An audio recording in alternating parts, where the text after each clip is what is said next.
Hey guys, welcome to another episode of the SEF podcast.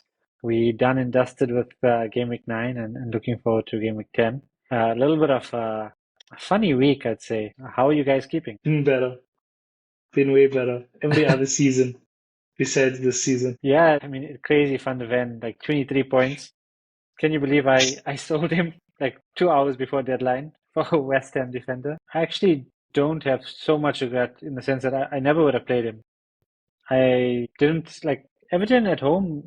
You expect them to get a goal. I didn't catch the game, so I don't know how Everton played. I think looking at game week 9, what I noticed was that the defense saved a lot of teams that had just Gabriel, Senesi, and a Spurs defender. Really, like a lot of teams had that, and it just saved them. Other than that, I think I would have been okay had Van de Ven not gone crazy in the end there.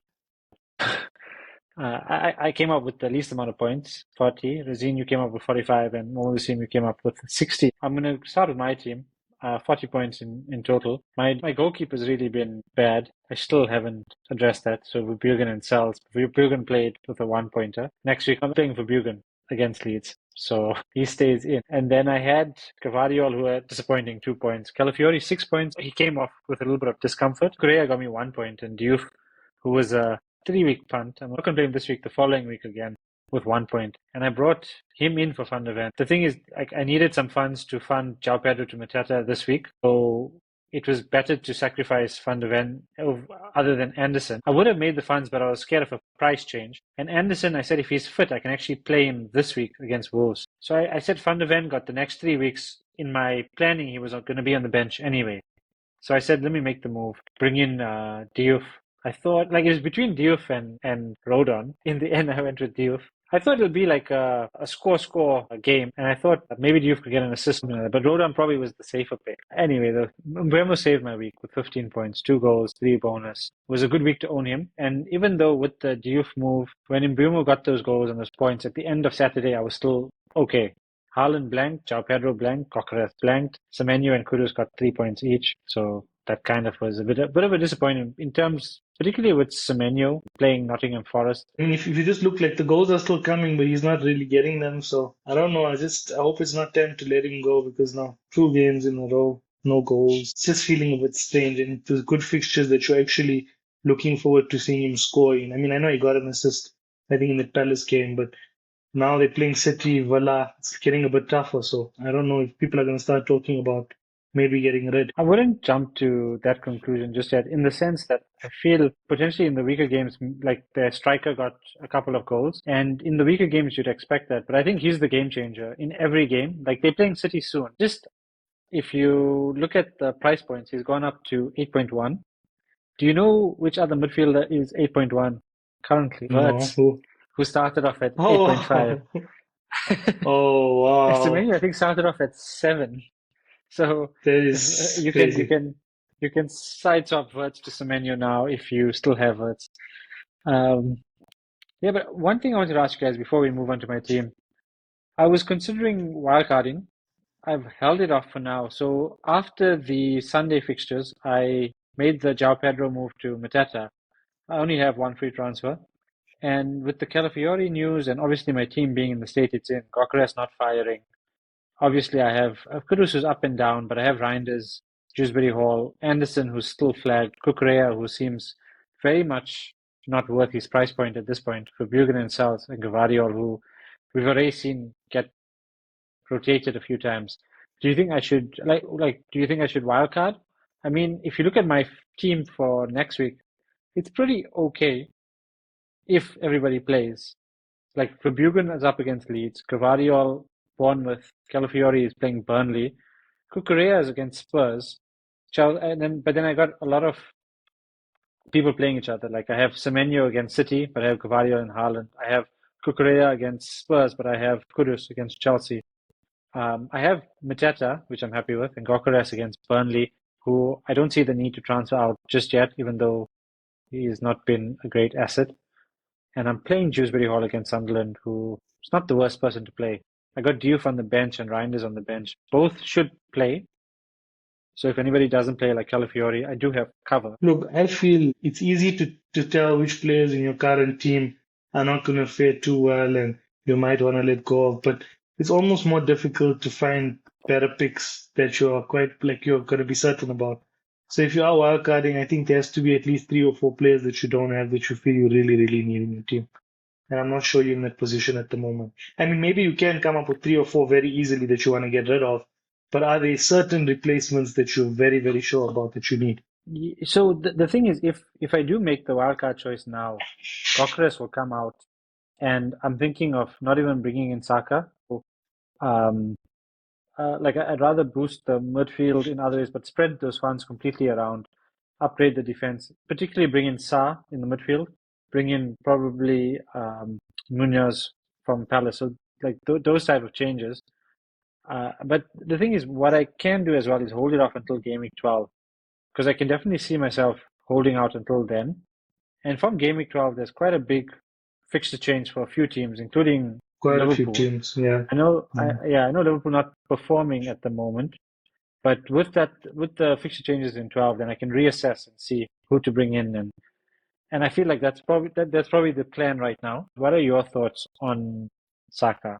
I, like based on the way they play, I just don't see them getting a lot of goals. Maybe in the easy fixtures, maybe in Burnley. Like if you have him, there's obviously no need to panic. I just don't see Saka as a great. As I feel like if you had 3 Arsenal defenders up to now, that's or 3 Arsenal defensive assets. That was the way to go.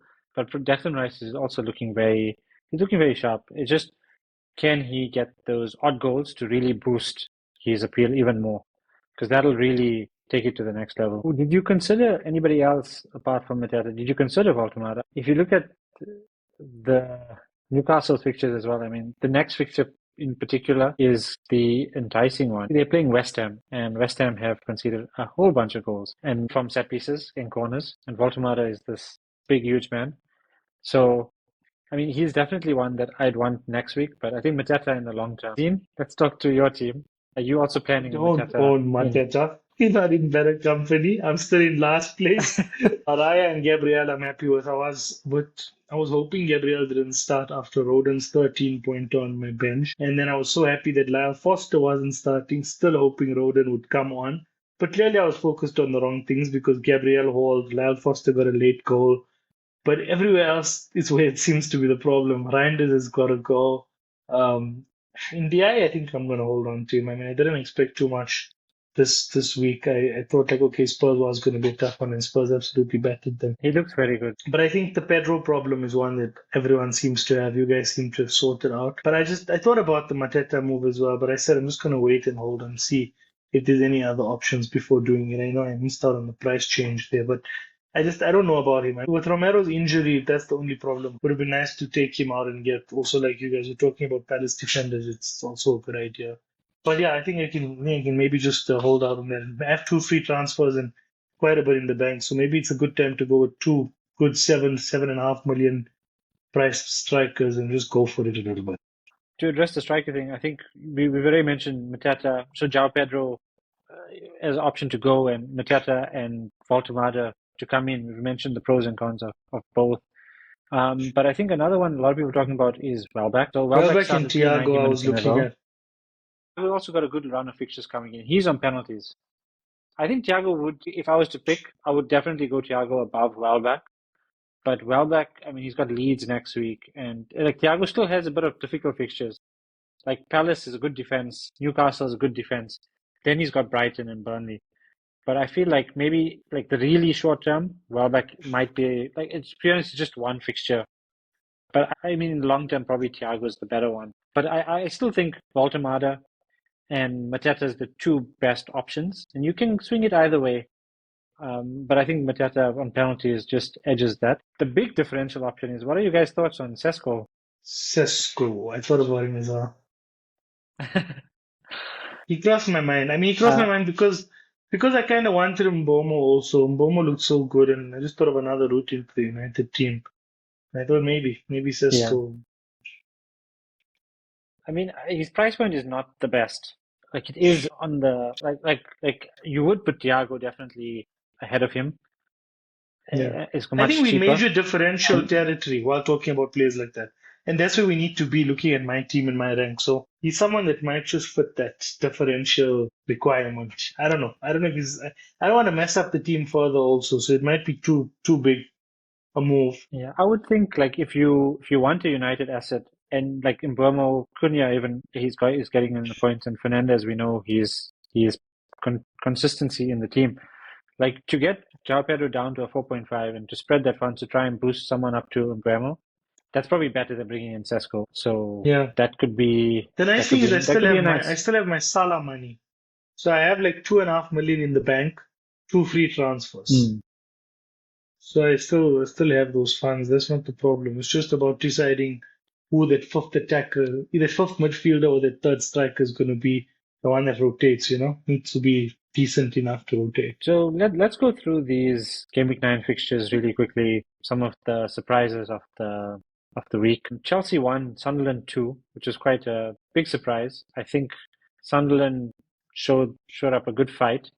I've been impressed with some of the Chelsea players actually. That youngster, that 3.9 defender, Chip Pong, he looks really solid as a player. Yeah, not We necessarily never FPL spoke about assets for his Sunderland minutes. striker, the one who scored. Isidore, Yeah. he is he's a great player. He's a great player. He's He also scores like almost every five, home six game. million around there. 5.6, I see. Might be a good 5.6 option. at the moment. Yeah, might be a good option. I mean, Sunderland. Look at their league position, and I mean, there's Yeah, no it's harm crazy. owning any of their assets. I just think there's so much value in their defense as well. Really been impressed with their Yeah. defense. Their goalkeeper Roofs seems to be the best. I don't know if he's still 4.5. He's 4.6 now.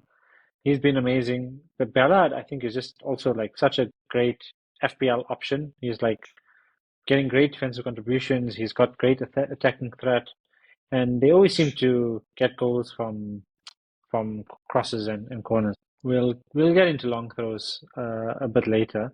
But what about Chelsea's strike force? I mean, they look pretty dead. Marquis and João Pedro. Enzo was a little bit bright. I think he made a lot of important passes. But that's the thing. They have Wolves and they have Burnley in the next three. So Yeah, you don't think maybe it's Pedro's gonna come back into form soon? That's also worth considering. I think the fact is my main concern is if Chelsea's results were consistent, like they were winning, though he wasn't playing well, then there's no issues because he's going to start. But once they start losing, then the team comes into question. And he's quite far up on the chopping block, I think, in the sense that he's not been prolific at all. Like if you get the lap back and Palmer comes back from injury, I know he's out for a while, but or he wants to play Caicedo and Lavia and then play Enzo in the 10. And if the lap gets that spot, then Pedro's out the team. So right now he's safe. I just don't feel Pedro is a great option at this moment, even though the fixtures are good. I think if you don't need to sell him, but I feel like if you want Mateta, he's him or Gokares, either one can go, and you can argue for keeping both. But I would keep Gokares for one more fixture, and like for my team, this is what I did, and probably assess that situation next week. Moving on, Newcastle vs Fulham was quite an interesting game. I think Newcastle snatched it at the end. Bruno Guimaraes also he's been getting a few hauls now and then. I think he's gotten three hauls, but he's gotten two above 10, and this one was another one.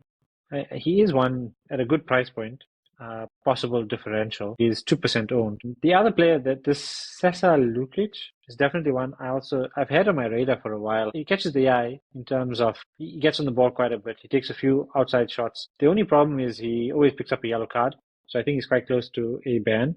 And I mean, Fulham have not just been great, so there's no need to really risk anyone from Fulham at this point. The next game was Brighton versus United versus Brighton. It was 4-2. Now United 3 games in a row wins, which they struggled to do for a while. So Do you think they're gonna get to definitely, 5 and that guy's finally gonna cut his head? I actually think so. I mean, next week is Forest, and then to end Saturday night was Brentford versus Liverpool, which was quite. I mean, I don't know if it's quite an upset, but I certainly was expecting Liverpool to do a lot better. Based on stats, everybody predicted Dango Otara to get a goal, because Liverpool have conceded all their goals from the left flank, and he did score. That guy who So takes the long if you're throws is incredible. What a player. Brentford, I think if you're looking at a 4.5 defender, that Vandenberg is the one getting all defensive contributions at that price point, and Collins at 4.9 is the one that's probably more goal threat on the other end with the defensive contributions.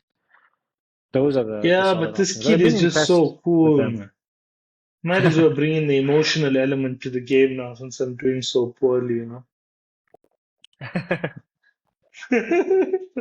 Oh, fair. Okay, let me take it away. But who would have predicted Eze to get his goal against his former club? It was a good goal Yeah. and the winning goal in the end. So Eze with a haul. A lot of people have taken the punt on him since Odegaard has been ruled out. So nice to see that. I think it's definitely he was definitely one of those differentials, and I think based on just this last 3 games, he's outperformed Saka, who was the one most people brought in ahead of him. Villa City 1-0. Did not see that coming. Did not catch this game, so I don't know what happened. But Haaland blank. Looking forward to Game Week 10 in the sense that it's not a Friday night fixture, but we have a Monday night fixture as well. I much prefer a Monday night over a Friday night. But we don't have an early kickoff on Saturday. I'm actually pinning Sunderland to actually nick this one. But let's see. I still think Everton have enough flair in them with Grealish and NDI to pinch a goal. And I have just Brave Hall playing in that game. Looking at the fixtures, I mean Arsenal versus Burnley is very appetizing. Their defense is predicted to keep a clean sheet based on from all the fixtures. It's predicted that Arsenal will keep a clean sheet. So, I mean, you got the best defense against one of the worst attacking teams. I wouldn't put it past it. I mean, if anything, this is the fixture to do it. I'm a bit upset that Calafiori has this knock or this discomfort because if he doesn't play, then yeah. But you see, they also have good cover in Lewis Kelly. So, he's an easy. And if there's any fixture to rest Calafiori for, it's this fixture. So that's a bit of a concern. I mean, Crystal Palace against Brentford is another one. We all just brought in Mateta, but Brentford are no pushovers from what we can see, for sure. City Bournemouth is the Sunday night fixture. Can also be quite interesting. I think two great managers. Bournemouth on form. I also think so. I think we could see City lose 2 in a row potentially. And I think it's another one to look at Arsenal captain, Gabriel. You guys say that, and then Haaland goes and scores a hat trick. I actually think like if you have Saka or if you have Gabriel, probably a good captaincy option. I was actually looking at Mbeumo as a captain as well, and then I think Haaland obviously would be up there. I probably will keep it on Haaland for now, but let's see what the midweek fixtures look like and what they throw at us, and then we can make a decision. That wraps up our episode for today. Thanks, guys, for joining in, and we'll catch you guys next week. See you guys. Enjoy the football.